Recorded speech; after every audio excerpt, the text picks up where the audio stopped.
E adesso chiudiamo la sessione mattutina rinviando, penso, il dibattito poi alla ripresa pomeridiana, ma questo lo vedremo secondo il tempo che impiegherà Piers Ludlow per fare la sua esposizione.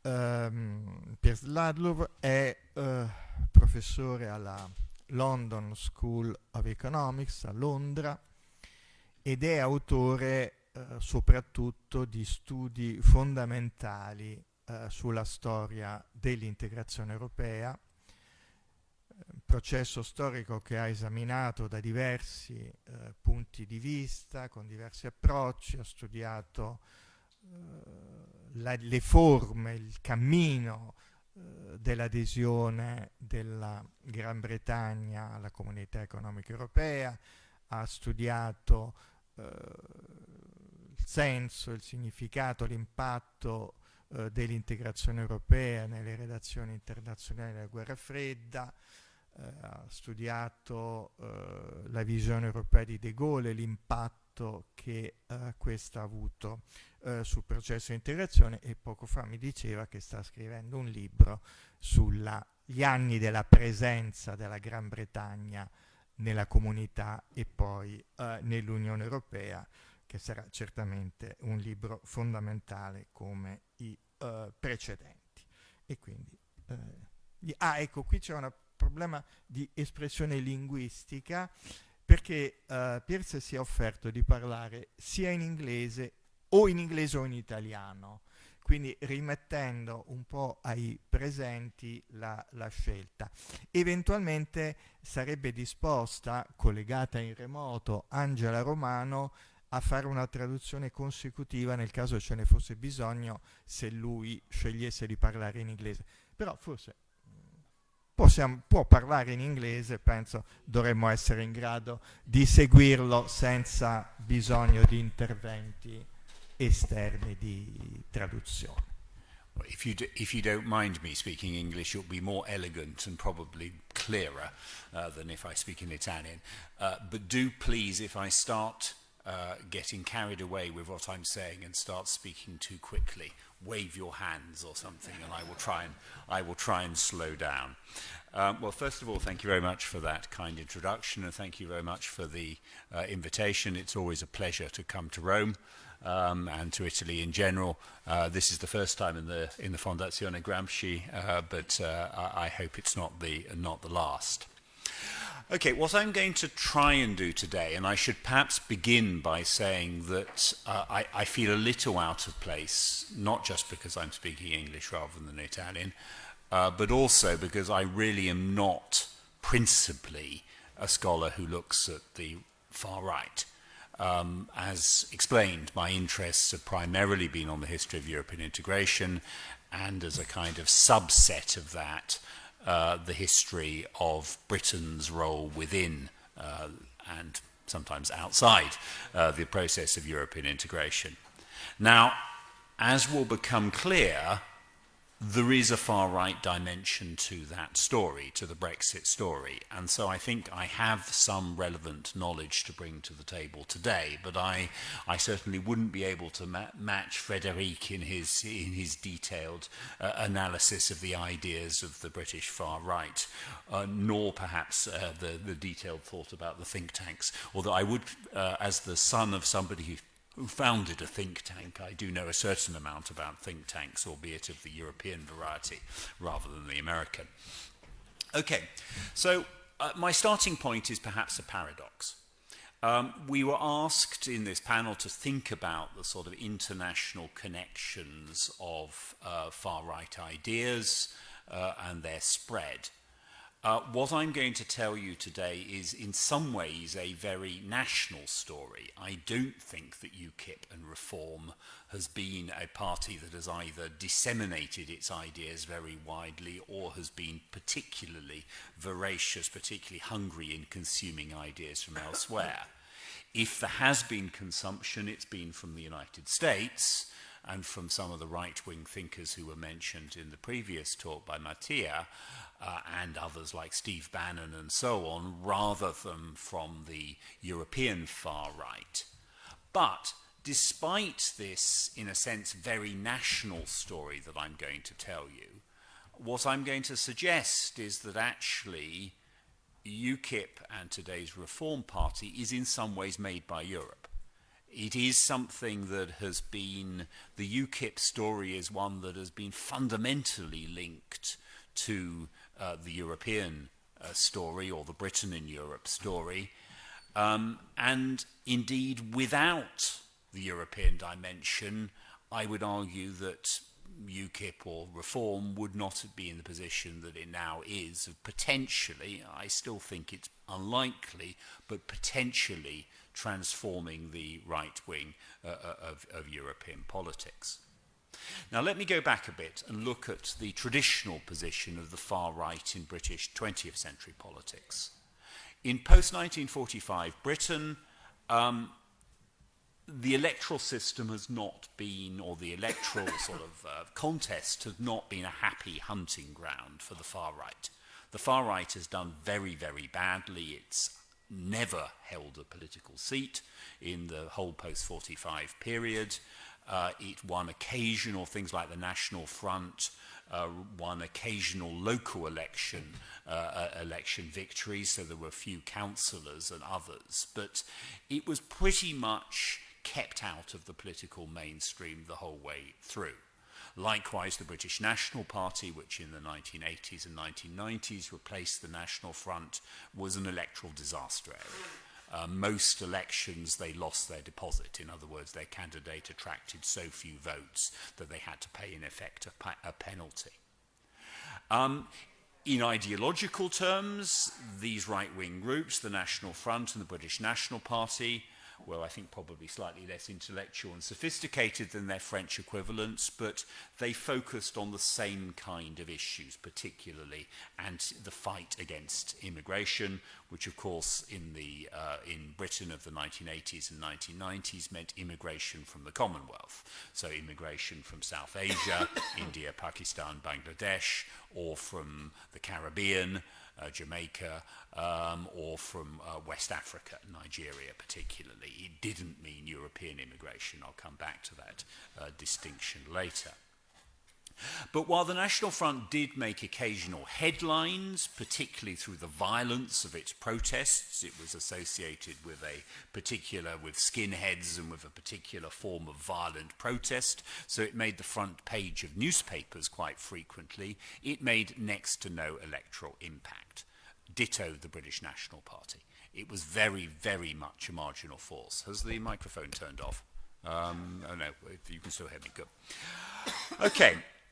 Why was it so unsuccessful? Well, I think there are three main factors that I would identify as explaining the total lack of impact of the far right in British politics.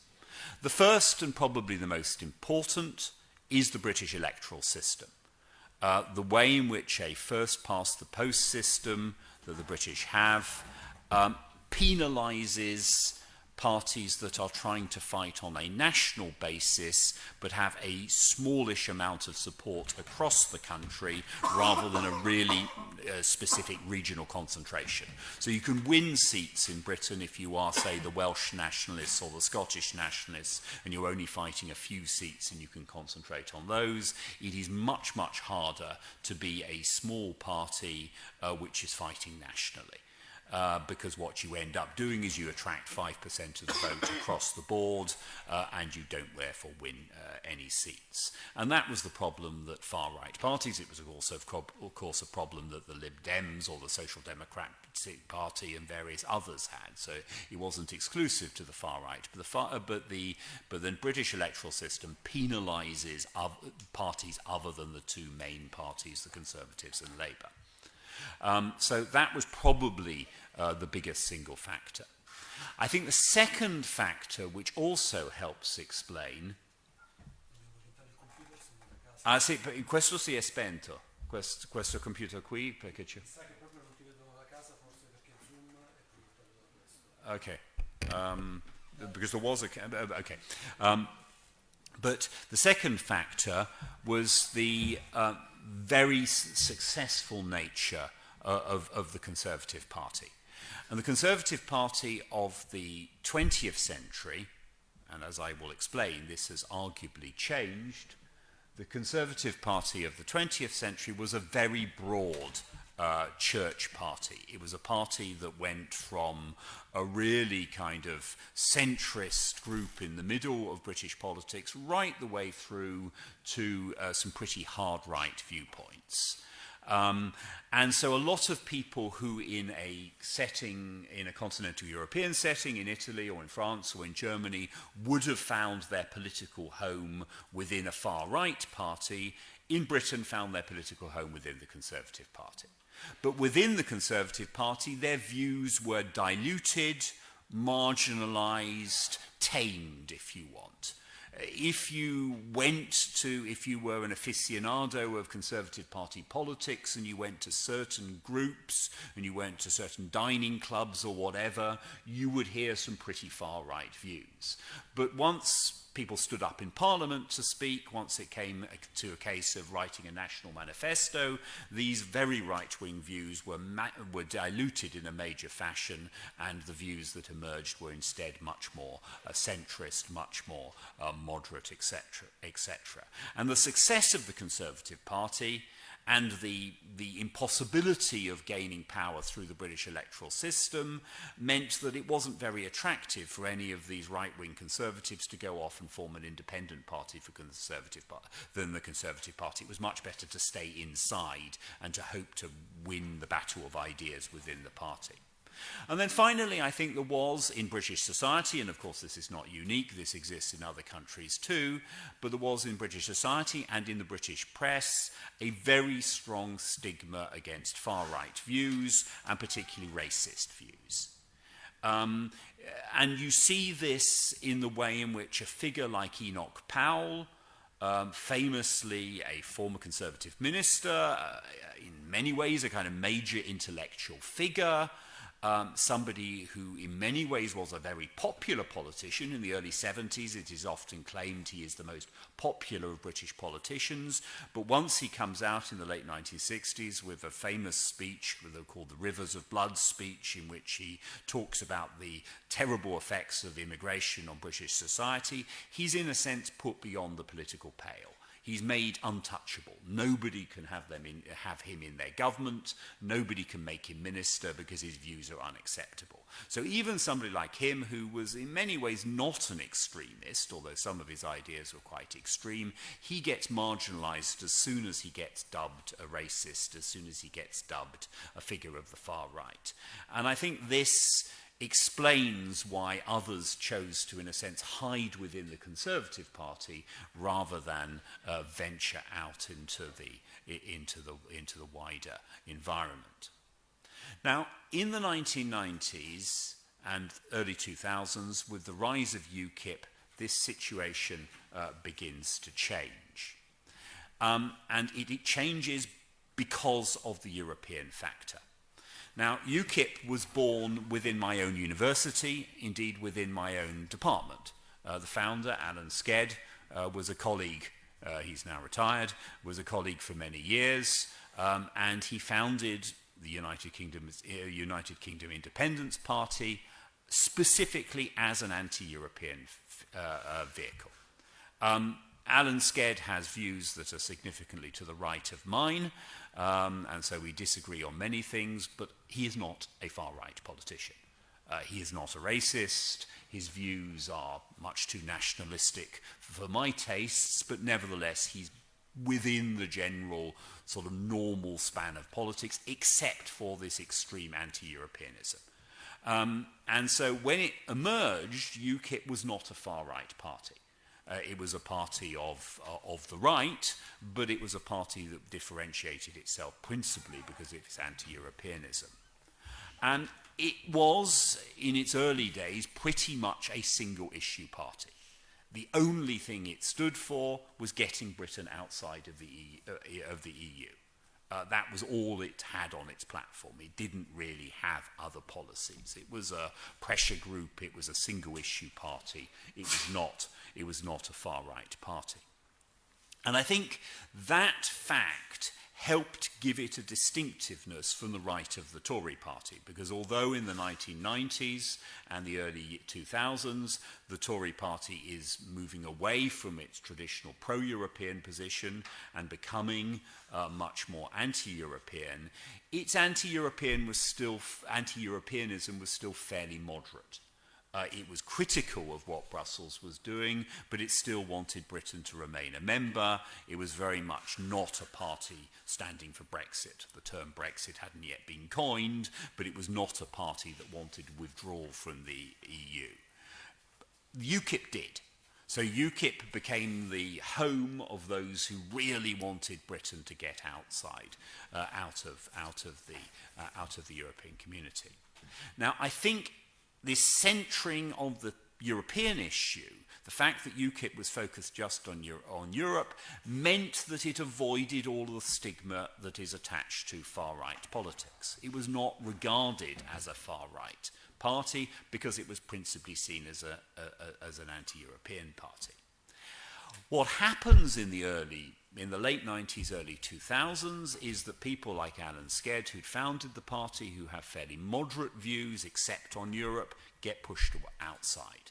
And UKIP becomes a vehicle that is taken over by the far right. And figures like Farage and others take over this party. Yet because the party is still seen as an anti-European party, not a far-right party, their views are acceptable in the mainstream media in a way that far-right views would not be.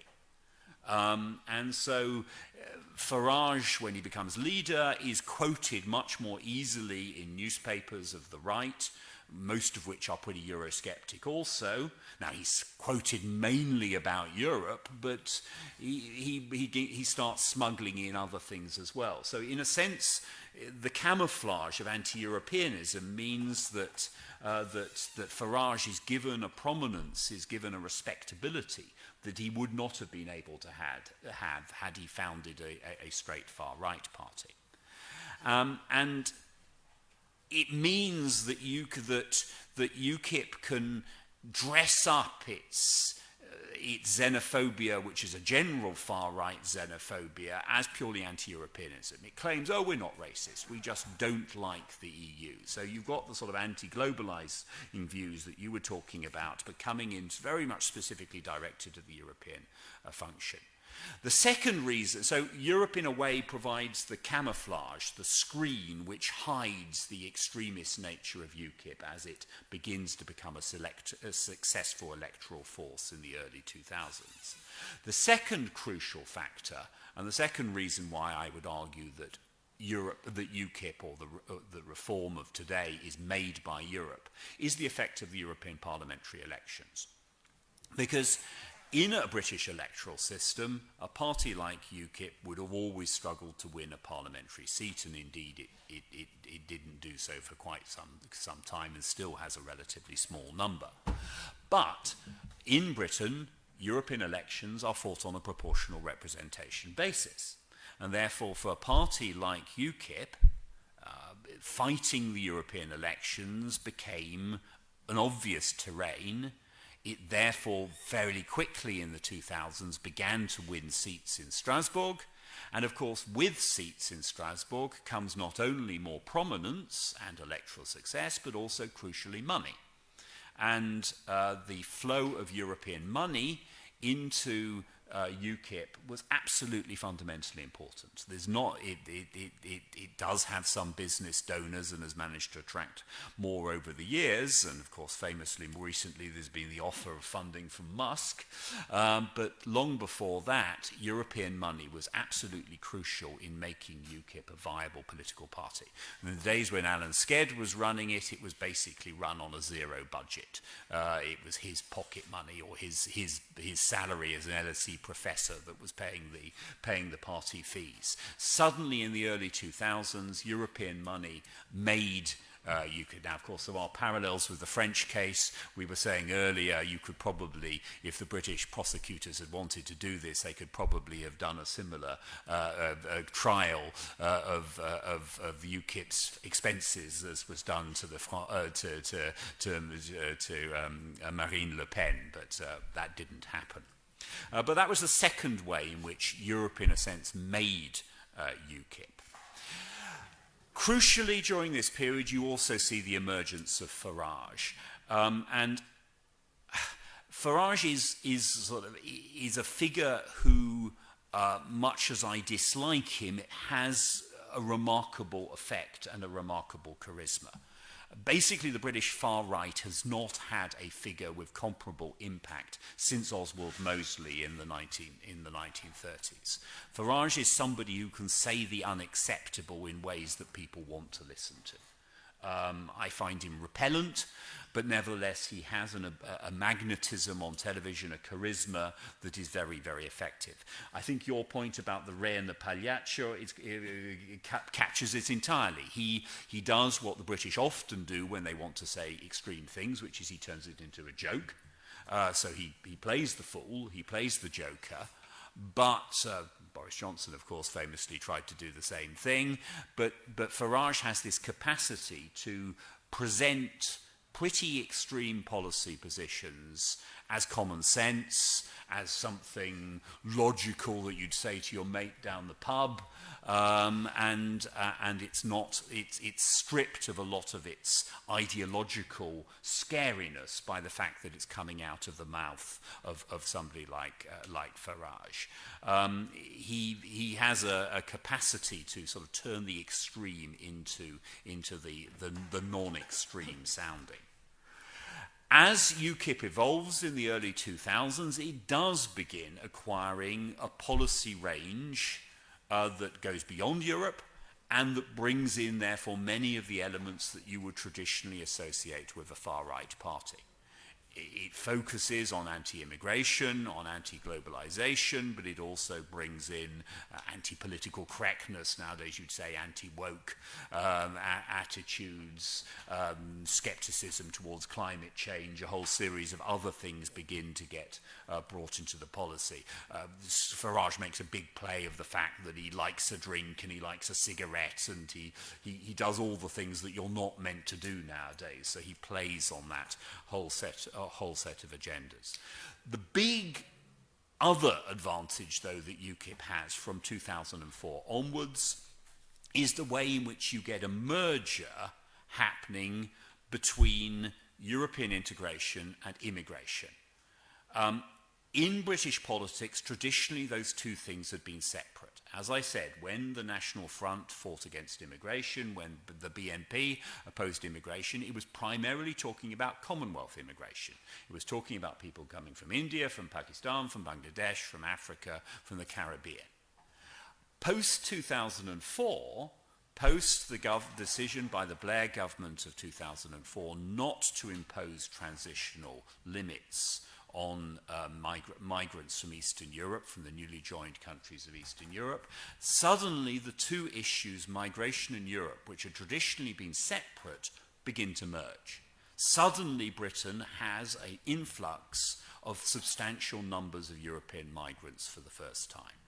This had been talked about as a danger of joining Europe in the 1960s and 1970s. People had talked, if you read the Daily Express and some of the right-wing newspapers in the early 60s who opposed British membership, they talk about lots of Italians coming to England to steal our jobs. But that had never happened. Yes, there was some Italian migration, but it actually dated from the 1950s and 1960s, before Britain joins the European community rather than after. And so the issue of migration had existed, but it had existed not as a European issue, but it had existed as a Commonwealth issue. The issue of Europe had existed as a separate one. 2004 helps bring about a merger of those two policy areas, and with that merger, suddenly UKIP has a very potent weapon in its hands, because its traditional anti-Europeanism now means it can actually also oppose immigration, which is at the heart of its far-right ideology as a two. And the two things coming together, because of the effects of European integration, because of the effects of EU policies, again constitute the third reason why Europe, in a sense, made this party. I can't go in today, I don't have time, although I'm happy to return to this in the discussion, the ways or the extent to which UKIP contributes to Brexit. There's certainly not a causal relationship, but I do think if you look at the Conservative Party debate and the way the Conservative Party moves towards the fatal decision to hold a referendum on British membership, this is very strongly linked to the perception by a large part of the Conservative Party that many of the seats that they held and therefore their grip on power was endangered by the electoral rise of UKIP to their right. So the Conservative Party's transformation from a party of moderate Eurosceptics to a party of hard Eurosceptics is pretty closely connected to the electoral rise of UKIP. But so UKIP contributes to the 2016 Brexit votes. I think it's also important in the referendum campaign that most of the Conservatives and Farage fight the campaign separately. There were two major umbrella organisations fighting the Leave campaign.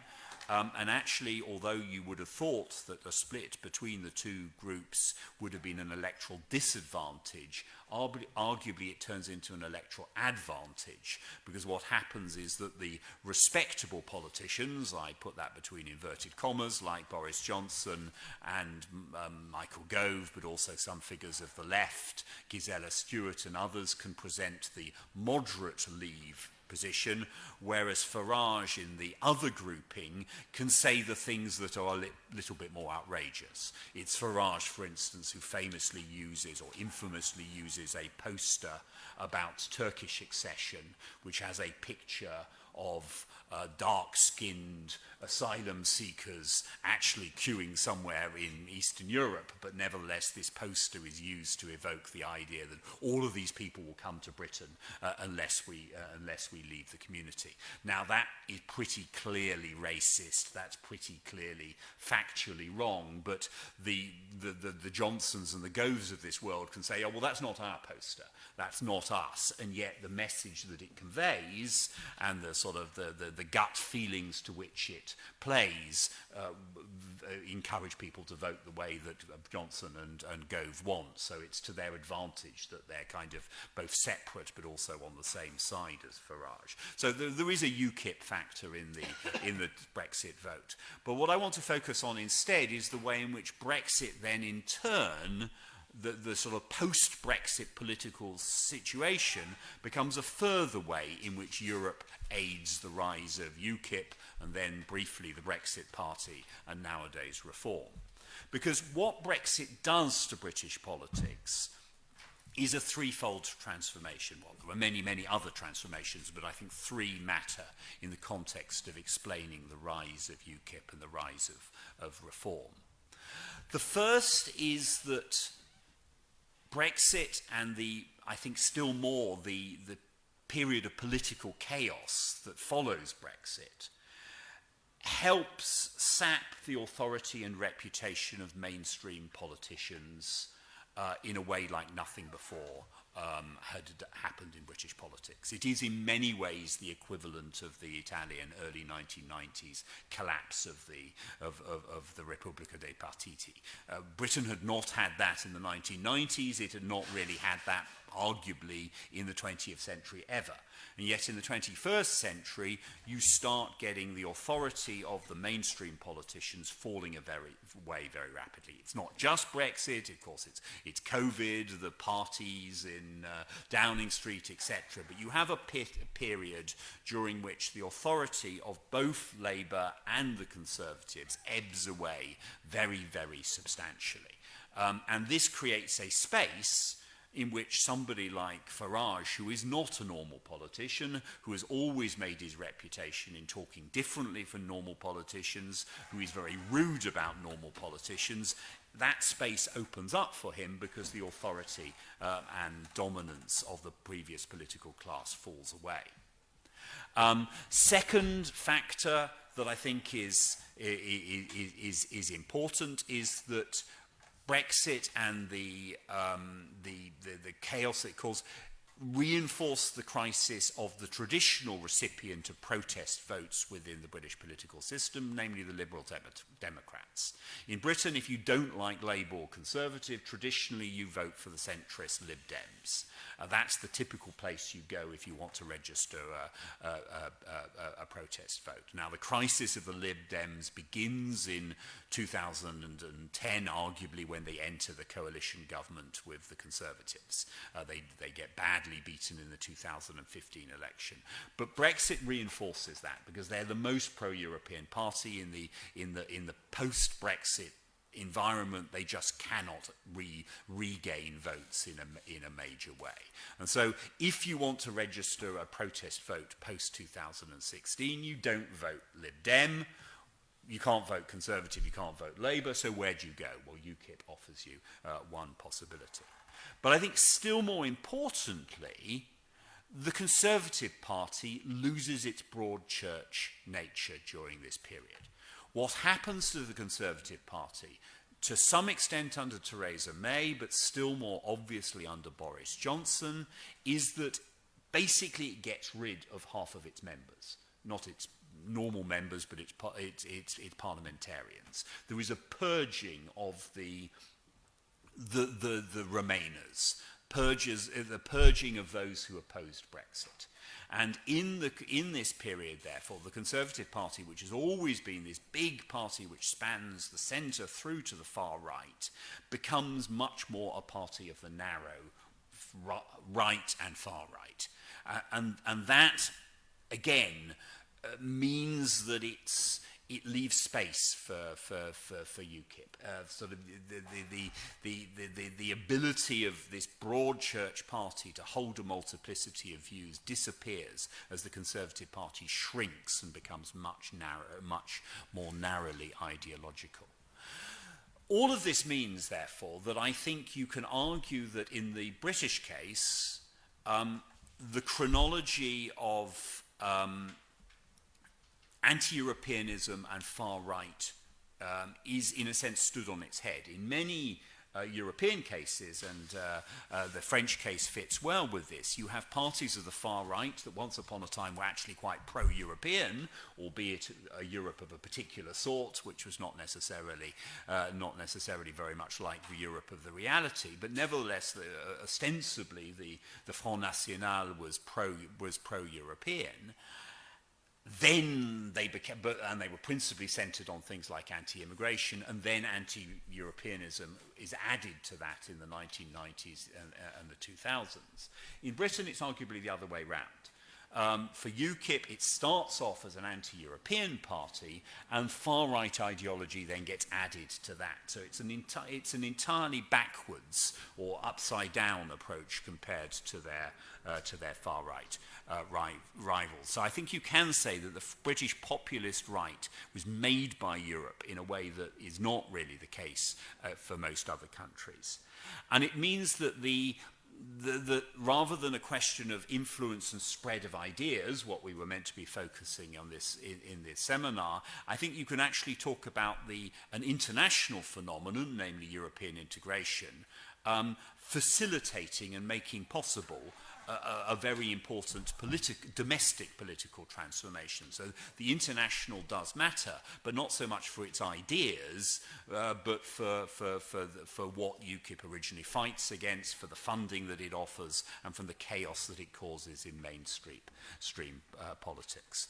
Now, in the discussion this afternoon, I'm happy to talk a little bit about where I currently see reforms possibilities in British domestic politics. I think had I been giving this talk 4 or 5 months ago, I would have been very dismissive of that. Now, unfortunately, although I'm still an optimist and would still regard it as unlikely, I think it is more possible, given the collapse of the Conservative Party, that we are on the verge of a major realignment on the British political right. I hope I'm wrong, but it's a much more possible scenario now than it was a few years ago. But when Angela Romano originally invited me, she also wanted me briefly to talk about the question of the influence of Brexit on the European far right, and so let me end by saying one or two things about that. Now, I think, ironically, a story that I've told in terms of how Europe made the British far right has had the somewhat paradoxical, sort of Brexit has had the somewhat paradoxical event of making extreme anti-Europeanism actually slightly more difficult for the current European far right. Not in so much in terms of ideas, but the idea of actually leaving the EU has been, to quite a large extent, discredited by the British experience. Before COVID overtook the term entirely, people used to talk about the vaccination effect of Brexit on the far right. And the way it is quite noticeable that leaders like Marine Le Pen, who used to talk about Frexit, who used to talk about taking France out of the European Union, similarly the Dutch far right used to talk about getting the Dutch out of Europe. Some of the Italians also edged into a similar position. That has largely gone from the vocabulary because Brexit has not exactly been a very good shop window for the effects of that.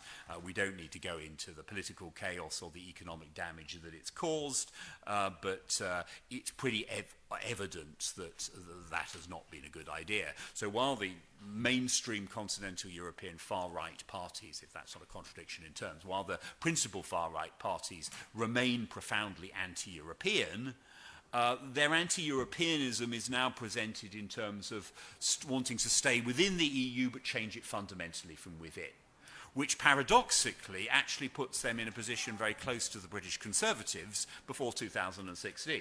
So they've ended up sort of not going in the direction of UKIP, but they've gone in the direction of the British sort of more moderate right rather than the British far right.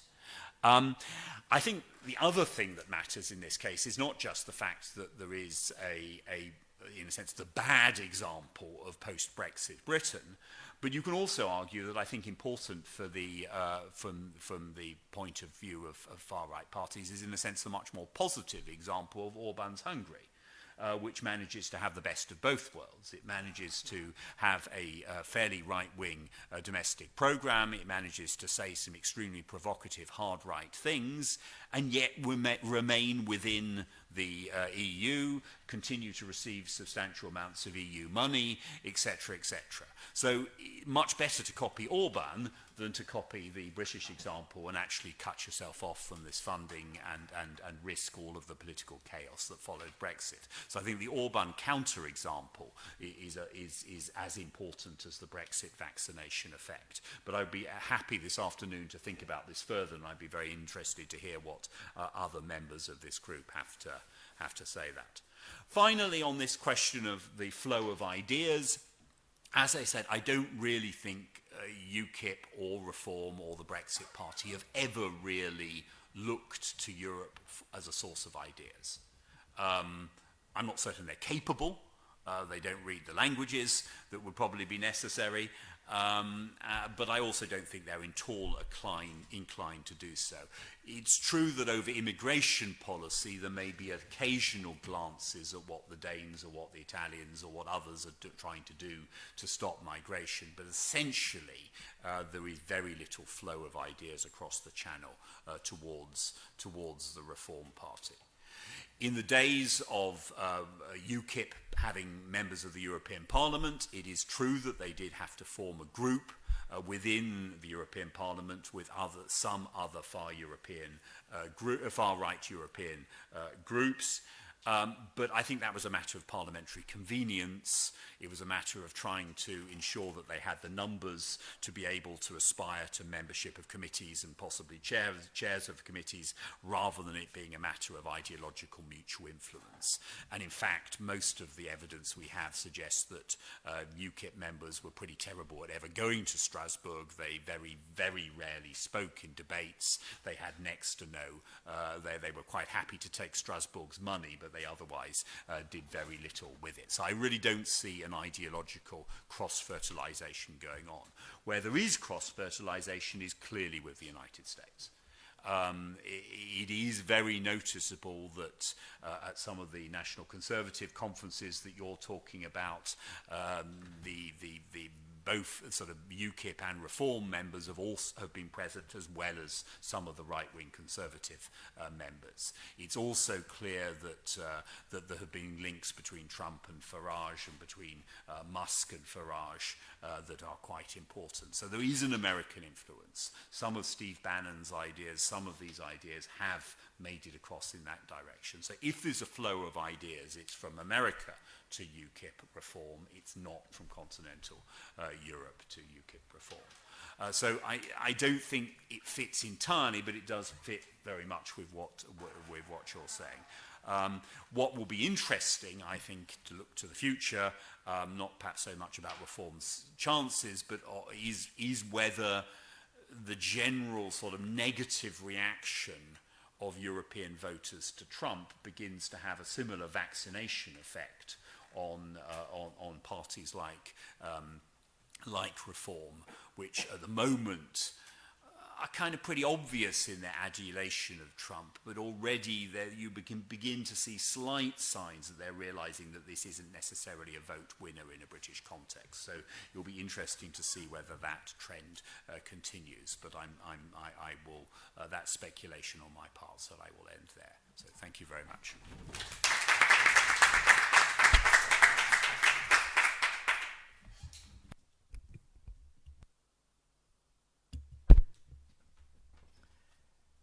Grazie a Piers Ludlow per questa vivace esposizione e mentre lui parlava mi veniva in mente forse una battuta, e cioè che alla fine il discorso torna sempre sulle particolarità, le specificità, il carattere in un certo senso eccezionale delle dinamiche della Gran Bretagna rispetto a quelle del resto d'Europa.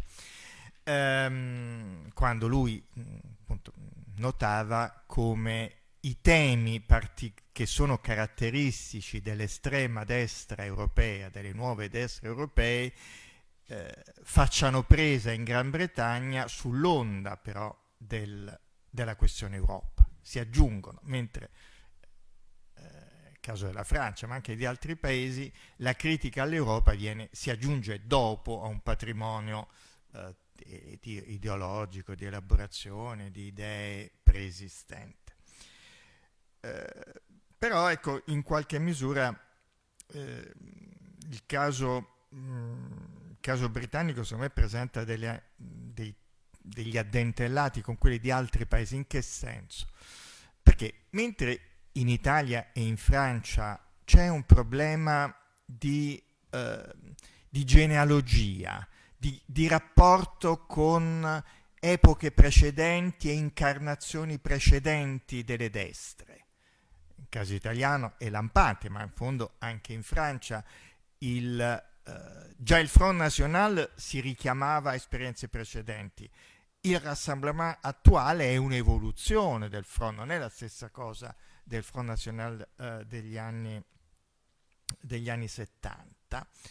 Ecco, abbiamo un caso come quello della Germania, dove nel corso già degli anni 50, poi soprattutto 60, 70, anche 80, ci sono stati tentativi di dar vita a formazioni di estrema destra che non hanno sortito grandi risultati. Poi a un certo punto, in anni relativamente molto recenti, abbiamo l'esplosione dell'AfD, che apre tutta una nuova pagina, senza un rapporto evidente di continuità, di sviluppo, di evoluzione con quanto c'era stato prima. Partito Nazionale, i Repubblicaner e così via. E in Gran Bretagna il National Front, il British National Party non raggiungono mai risultati degni di nota, poi improvvisamente invece attraverso il fatto Brexit c'è il fenomeno con cui ci si confronta oggi, dell'ascesa del Partito della Riforma. E forse un altro elemento consente di accostare pur con tutte le sue specificità e particolarità il caso inglese a quelli di altri paesi europei è lo sbriciolamento, il crollo del pilastro che aveva occupato tutto lo spazio, no? Diceva anche lui, per tanti anni il Partito Conservatore ha coperto tutto lo spettro e quindi ha eroso la possibilità di affermazione di nuove forze. Poi, dopo la Brexit, è precipitato nel caos, anzi, a causa della Brexit è precipitato nel caos e oggi è in una fase diciamo di precollasso. Ma qualcosa di analogo. Penso per esempio allo sbriciolamento dei gollisti in Francia, i républicains, che con il loro squagliamento hanno aperto la strada ai successi del Rassemblement National, ma qualche cosa anche in Italia. In Italia penso a Forza Italia, che già era qualcosa di diverso rispetto molto diverso rispetto alla Democrazia Cristiana, che aveva dominato e occupato tutta quel settore dello spazio politico per decenni. Ma Forza Italia comunque aveva raggiunto percentuali elettorali quasi comparabili, in alcuni momenti alti, a quelli della Democrazia Cristiana, e aveva occupato uno spazio politico per molti versi coincidente con quello a suo tempo dominato dalla Democrazia Cristiana, che però a un certo punto conosce un precipizio e si apre quindi lo spazio per nuove formazioni destre. Quindi ecco, era questo per dire che pur con tutte le sue particolarità e specificità, anche nel caso inglese è possibile trovare dei punti di contatto con altre esperienze su cui ci siamo soffermati nel corso delle nostre discussioni. E comunque ancora una volta diciamo, l'antimondialismo, l'anticosmopolitismo, il ripiegamento nazionale, si sarebbe detto con un lessico da anni 30, appaiono come un elemento forte di connessione tra le formazioni della destra attuale.